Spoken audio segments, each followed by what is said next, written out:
Pastor గారిని యవనస్తులైన pastor గారిని కొట్టడానికి మీకు చేతులు ఎలా వచ్చాయి? ఒక పాస్టర్ గారిని యవనస్తులైన పాస్టర్ గారిని కొట్టడానికి మీకు చేతులు ఎలా వచ్చాయి? వారు చేసిన తప్పేంటి?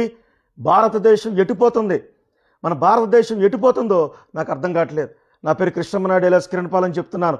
3 తరాల హత్య రాజకీయ కుటుంబాల్లో యేసుప్రభువుని నమ్ముకుని 23 నుంచి ఈ పరిశుద్ధ గ్రంథం మాకిచ్చిన శాంతిని మేము అనుభవిస్తున్నాం. మా పెద్దవాళ్ళు మడలు చేశారు, మా తాత వాళ్ళు మరి ఆస్తిపురులు, సినిమా హాలు, రైస్ మిల్లు, గొప్ప పొలాలున్న ఒక నాయుడు సామాజిక వర్గంలో నుంచి యేసుప్రభువుని నమ్ముకున్నాం. ఈ యేసుప్రభు వారు దళితుల దేవుడని ఇంతకుముందు మాకు భాష అని చెప్పి మమ్మల్ని మోసం చేశారు.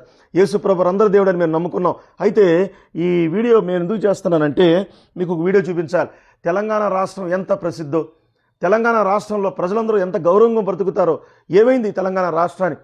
ఏమైంది తెలుగు రాష్ట్రాలకి? ఏమైంది భారతదేశానికి? ఒక పాస్టర్ గారు ఇంట్లో కూర్చుని ప్రార్థన చేసుకుంటుంటే కొంతమంది స్వామీజీలు స్వామి మాలధారణ వేసుకుని వచ్చి అక్కడ పాస్టర్ గారిని కొట్టారు. ఎందుకు కొట్టారో ఈ వీడియో చూపించి మీకు చూపిస్తాను. ఒకసారి చూడండి.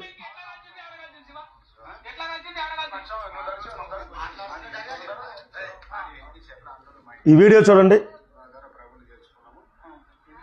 మీరు యేసుప్రభు వారికి పుట్టారని అడుగుతున్నారు, మీరు బ్రిటిష్ వాళ్ళకి పుట్టారని అడుగుతున్నారు. వీళ్ళు తప్పు కదండి. ఒక ఇంటి మీద దాడి చేయటం అంటే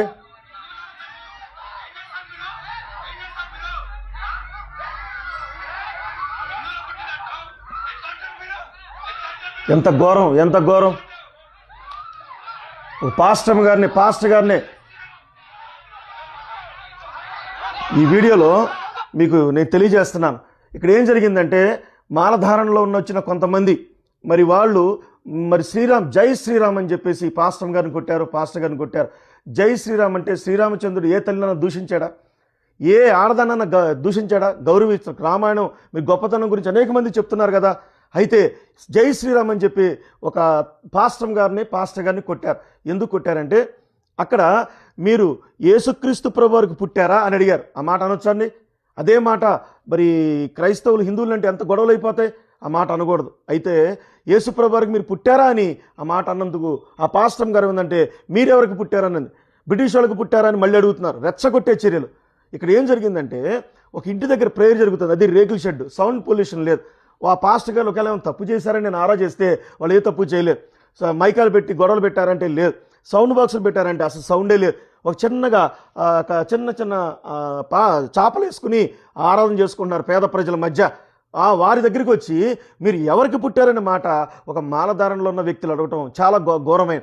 హిందువులు ఎవరు హిందువులు బూతులు మాట్లాడరు కదా, గొప్ప మహానుభావులు ఎవరు మాట్లాడరు. కానీ ఈ పాస్టర్ గారు తల్లిని దూషించినట్టేగా, ఆమె మానాన్ని శంకించినట్టేగా. బ్రిటిష్ వాడికి పుట్టావు అంటే ఎంత తప్పండి? హిందువులు అలా అనొచ్చా? ఎవరు అనకూడదు.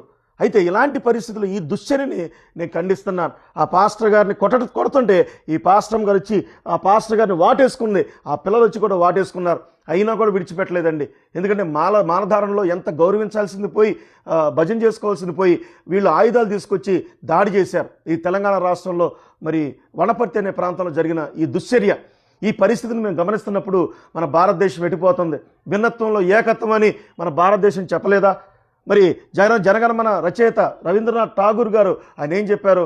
వందే మాత్రం గీతాన్ని ఆ చటర్జీ గారు వారు చెప్పిన గీతాలు భిన్నత్వంలో ఏకత్వం, భారతదేశ సంస్కృతి ఎంతో గొప్పది, విభిన్నమైన మతాలతో మేము వర్ధిల్లుతున్నామనే ఆ పాఠాలకి మీకు గౌరవం ఉందా?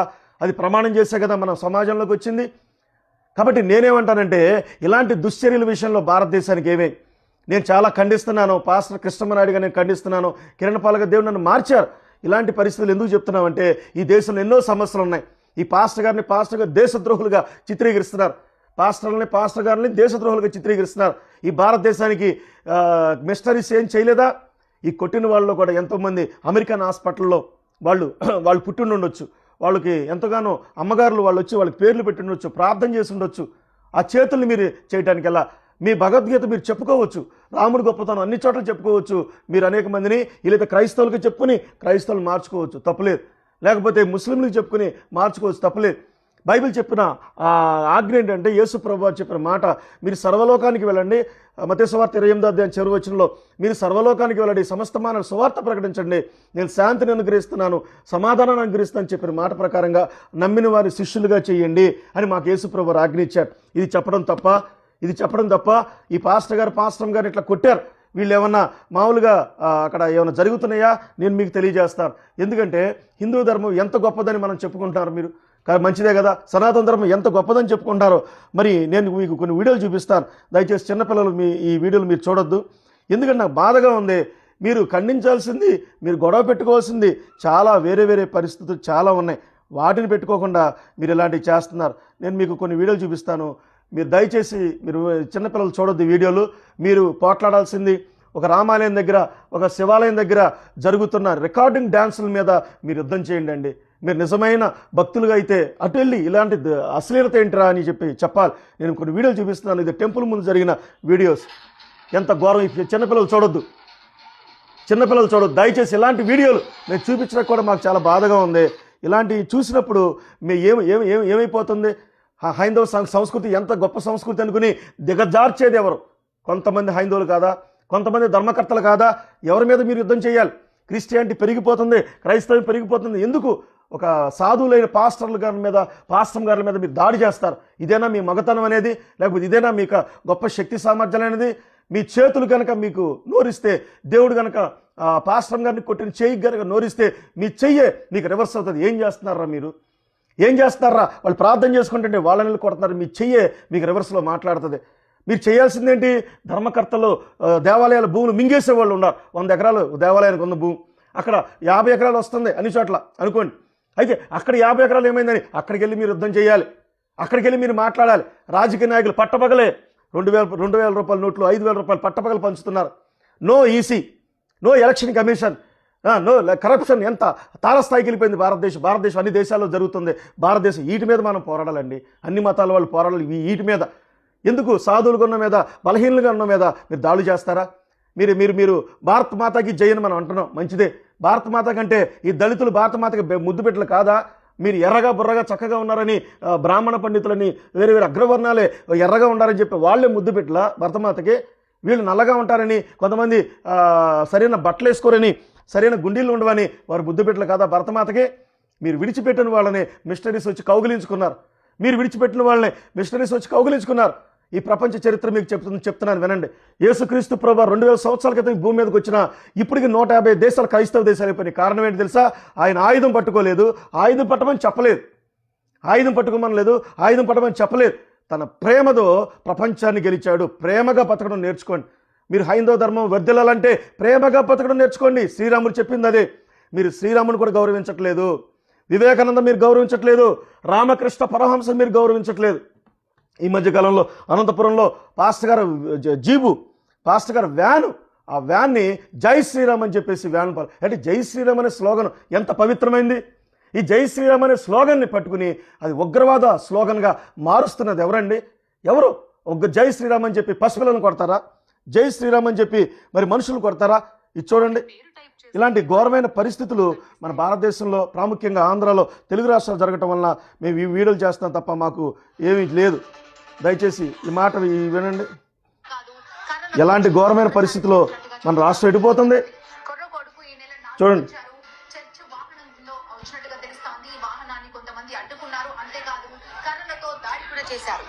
ఈ వాహనంలో ఉన్న పాస్టర్ గారిని కొట్టి ఇది ఆంధ్రాలో జరిగిన ఆంధ్రాలో అనంతపురంలో జరిగిన ఘటన. పాస్టర్ గారిని కొట్టి, పిల్లలను కొట్టి మత ప్రచారం చేస్తాకు వచ్చారంటే చేయొద్దా? మరి మన ఆర్టికల్ 25 ఏం చెప్తుంది?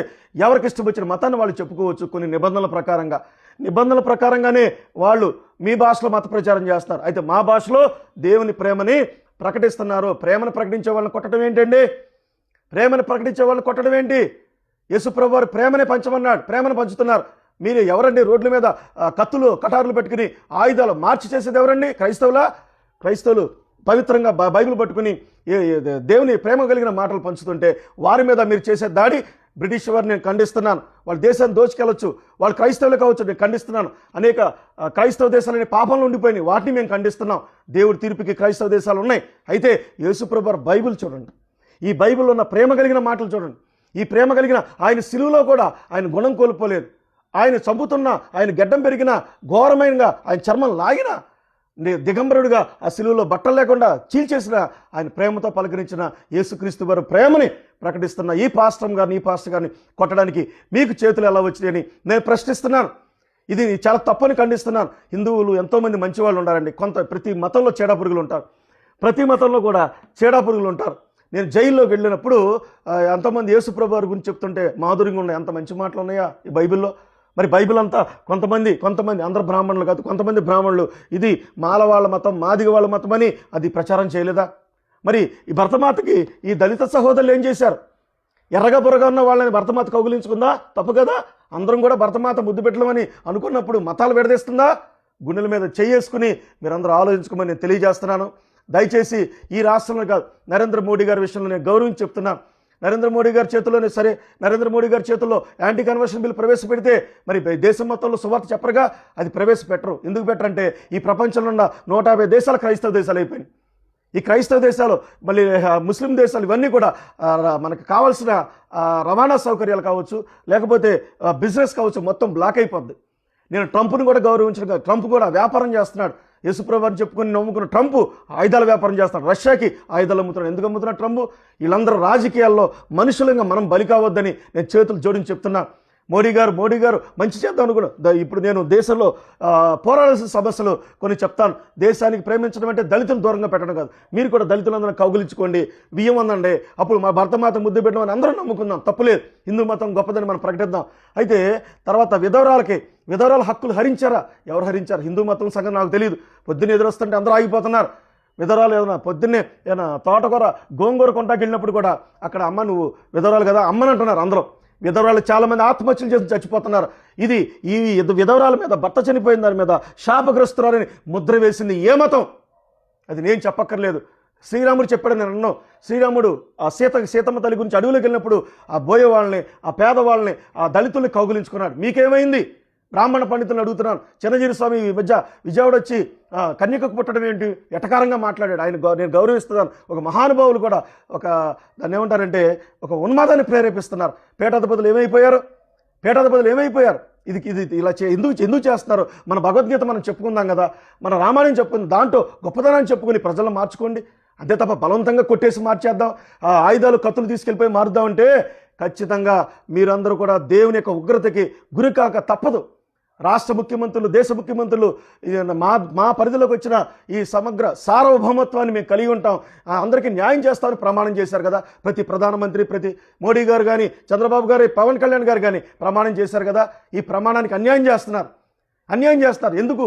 ఈ మధ్యకాలంలోనే మత ఘర్షణలు జరుగుతున్నాయి. ఈ మత ఘర్షణలకు కారణం ఎవరు? మనుషులు చంపుకు తింటున్నారు కదండి. మనుషులు ఎంతోమంది పేడ తినిపించారండి. మొన్న పేడ తినిపించారంట, చెప్పులు దండ భుజానేసి నార్త్ ఇండియాలో పేడ తినిపించి తాగిచ్చారంటండి. ఇదే అండి సమాజంలో బలవంతంగా చేస్తే అనేక మంది మారిపోతారా? ప్రేమతో మనం మార్చుకోవాలి. ఈ ప్రేమ మీ దగ్గర కొరత అయితే యేసుప్రభు వారి దగ్గరికి రండి. సిలువలో ఆయన కావాల్సినంత ప్రేమ ఉంది. 23 సంవత్సరాల నుంచి నేను శాంతిని అనుభవిస్తున్నాను. జరగబోతున్నాయి. దర్శన రూపంలో మాకు అన్ని బయలుపరిచాడు. మాట్లాడే దేవుడు అని బైబిల్ చెప్తుంది. మేము నమ్ముకున్నాం. మాకు ఇచ్చిన హక్కు రాజ్యాంగం ఇచ్చింది. తర్వాత మాకు వ్యక్తిగతంగా మాకు ఇచ్చిన హక్కులు. ఇలాగా ఈ పాస్టర్ గారులు కొట్టడం ఇవన్నీ చేయటం వలన మనమందరం కూడా చాలా మానవ జాతికి కళంకం తీసుకొస్తామని నేను తెలియజేస్తాను. దేశంలో పోరాల్సిన వరకట్నం సమస్యలు, వరకట్నం గురించి దాదాపు రోజుకు కొంతమంది స్త్రీలు ఉరేసుకుని చనిపోతున్నారు, కాళ్ళలో దూకి చనిపోతున్నారు. వీటి మీద మీకు పోరాడరా? వరకట్నం నిషేధం గురించి పోరాడొద్దా? ఆడదాన్ని బతకనియొద్దా? తర్వాత స్విస్ బ్యాంక్లో 50 మంది అకౌంట్లు ఉన్నాయి బీజేపీ వాళ్ళే, కాంగ్రెస్ వాళ్ళు లేరని అన్నాం. దేశానికి సేవ చేస్తామని బీజేపీ వాళ్ళు చెప్తారు కదా. బీజేపీ వాళ్ళు చెప్పినప్పుడు 650 మంది ఎందుకు స్విస్ బ్యాంకులో అకౌంట్లు ఉన్నాయి? ఆ డబ్బుని నెలదాన్ని బయటికి తీసుకురావాలనే కదా మోడీ గారు ఎజెండాతో బయటకు వచ్చాడు. కాబట్టి బైబిల్లో కొన్ని విషయాలు నేను 1-2 నిమిషాలు ముగిస్తాను. దయచేసి మీ అందరూ కిరణ్ పాల్ ఫర్ క్రైస్ట్ అని నాకు కూడా ఒక ఛానల్ ఉంది, మీరు వీలైతే దాన్ని కూడా వీక్షించండి. కిరణ్ పాల్ ఫర్ క్రైస్ట్ అని ఛానల్ ఉంది. దయచేసి మీకు నేను కొన్ని విషయాలు తెలియజేస్తాను. మనందరం కూడా మనుషులు అండి, ప్రేమతో మనం బతకాలని దేవుడు మాట్లాడుతుంటే మనం ఎలాంటి పరిస్థితుల్లో మనం ముందుకెళ్ళిపోతున్నామో. కాబట్టి చాలామంది డబ్బున్న పాస్టర్స్, కార్పొరేట్ పాస్టర్ క్రైస్తవులు తప్పు చేయట్లేదంటే తప్పు చేస్తారు కొంతమంది, వాళ్ళని మనం ఖండిద్దాం. ఒక తప్పు చేసిన పాస్టర్ గారిని మీరు కొట్టినా నేను వీడియో చేయను, సరే అతను తప్పు చేశాడు కాబట్టి కొట్టారు. కానీ ఈ పాస్టర్ గారు ఏ తప్పు చేయలేదు. వాళ్ళకి సిఐ మీద ఇంకో 2 మినిట్స్లో ముగిద్దాం. వారు సిఐ గారు, ఆ ఎస్పీ గారు స్టేషన్ బెయిల్ ఇచ్చి పంపించేస్తున్నారు. ప్రమాణాలకు విలువ లేదు కదా. బైబిల్ గొప్పతనం గురించి ఒక 2 విషయాలు తెలియజేస్తాను. బైబిల్లో ఏముందంటే ఎఫెసీయుల పత్రిక 4వ అధ్యాయము 24వ వచనంలో అపవిత్రతను మీరు విసర్జించండి అన్నాడు యేసుప్రభువారు. హృదయ పరిశుద్ధతగా నీతిగా జీవించమని చెప్పాడు. ఈ మాటలు ప్రకటిస్తే కొడతారండి? పరిశుద్ధంగా బతకమని చెప్పడం కొడతారా? పాపానికి పరిశుద్ధ జీవం. ఇప్పుడు రోమీల పత్రిక 6:22లో మీరు పాపం నుంచి విమోచించబడ్డారు. 23 ఏళ్ళ నుంచి పాపం నా మీద ప్రభుత్వం చేయట్లేదు. నా జీవితాన్ని కనుక్కోవచ్చు. నేను యేసుప్రభుని నమ్ముకున్న తర్వాత మరి ధనవంతుల పరలోక రాజ్యం ప్రవేశించిన మాటకి 7 ఎకరాల పొలం అమ్మాను సువార్త సభలకి. నీతిగా బతుకుతున్నాం. చాలామంది నీతి తప్పి బతుకుతున్నారు మా వాళ్ళు, కొంతమంది పాస్టర్లు. వాళ్ళని మనం ఖండిద్దాం. అలాంటి వాళ్ళు మీరు కొట్టినా నేను ముందుకు రాను. కానీ కొంతమంది బైబిల్ని అడ్డం పెట్టుకుని రాజకీయాలు చేసేవాళ్ళు ఉన్నారు. బైబిల్ని అడ్డం పెట్టుకుని సీతమ్మ తల్లిని తిట్టేవాళ్ళు ఉన్నారు. బైబిల్లో యేసుప్రభువారు ఏ దేవుని దేవతలు దూషించలేదు కదా. మా పాస్టర్లు కూడా కొంతమంది చేస్తున్నారు. వాళ్ళని మనం ఖండిద్దాం. కానీ ఎవరు ఏ అన్యం పుణ్యం తెలియని పేదవాళ్ళని, పేదరికంలో ఉన్న వాళ్ళ మీద మీ జులాయిజం, మీ రౌడీజమా? దయచేసి తప్పని నేను ఖండిస్తున్నాను. దయచేసి బైబిల్లో ఉన్న గొప్ప మాటలు, ఇన్ని గొప్ప మాటలు ఉన్నాయండి. 1 పేతురు పత్రిక 1వ అధ్యాయం 14వ వచనంలో పరిశుద్ధత కోసం పిలుపునిచ్చాడు యేసుప్రభువారు. దాదాపు మరి 1 సమూయేలు 2:2లో దేవుని పరిశుద్ధుడు, యెహోవా పరిశుద్ధుడు ఎవరు లేరని చెప్పి మాట్లాడు. యెషయా గ్రంథం 6:3లో ఆయన గొప్ప గాన ప్రతిగానాలతో పరిశుద్ధుడు. 23 సంవత్సరాల నుంచి నా జీవితాన్ని ఉద్ధరించింది ఈ పరిశుద్ధ గ్రంథం.